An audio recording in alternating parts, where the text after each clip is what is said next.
కథ పేరు తీపి గుర్తులు. రచన మయూఖ గారు. Rajesh software engineer. తన హోదాకి తగ్గట్టుగా ఎస్యూవీ కారు తీసుకున్నాడు. ఆ కారు రాజేష్ యొక్క జీవనస్థాయిని పెంచేదిగా ఉంది. భార్య గీత కారుకి బొట్టుపెట్టి, ఇంత పెద్ద కారు మన ఇంట్లో పెట్టుకోడానికి మన చిన్న గేటు సరిపోదుగా అంది. నాకు తెలుసు, అందుకే గేటుకు ఆనుకుని రోడ్డు పక్కన పార్కు చేశాను అన్నాడు రాజేష్. ఇంత పెద్ద కారు మనకవసరమా?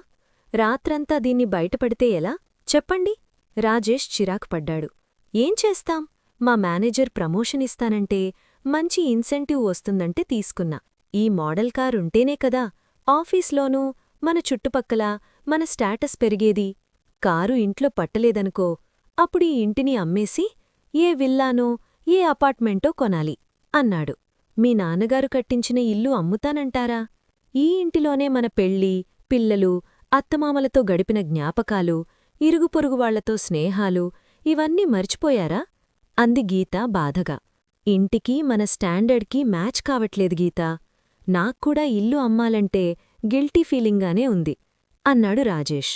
మర్నాడు రాజేష్ కొడుకు బన్నీ, డాడీ, పక్క అంకిల్ మన కారును చూసి, అదేంటి మీ కారు రోడ్డుమీద ఉంది, మా చిన్న కారు కూడా మేము లోపలే పెట్టుకున్నాం అన్నాడు. ఆ మాటకి నాకు సిగ్గేసింది డాడీ అన్నాడు బన్నీ. రాజేష్ మొహం మాడింది. ఈ కారు తనను పైస్థాయికి తీసుకువెళుతుంది అనుకుంటే దీనివల్ల అవమానం పొందవలసి వస్తోంది అనుకున్నాడు. కారు రోడ్డుమీద పార్కు చేస్తుంటే స్థానికులకి ఇబ్బంది కలిగిస్తోంది. ఒకరోజు రాత్రి కారు అద్దాలు పగలగొట్టి దొంగలు విలువైన వస్తువులు తీసుకువెళ్ళిపోయారు.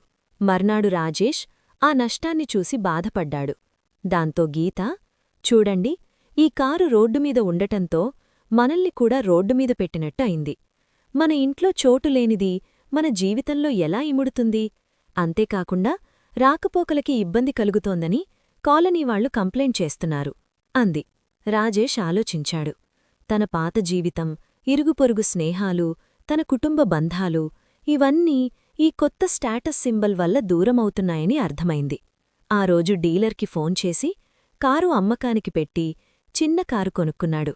అది చక్కగా వాళ్ల చిన్న గేటు లోపల పార్కైంది. ఆ రాత్రి బన్నీ, డాడీ, మన కారు మన ఇంట్లోనే ఉంది అన్నాడు సంతోషంగా.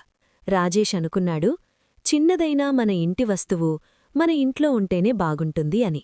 తన ఇంటితో ఉన్న జ్ఞాపకాలను గుర్తుచేసుకుంటూ, సంపదలు శాశ్వతం కాదు, సంబంధాలే శాశ్వతం. కథ సమాప్తం.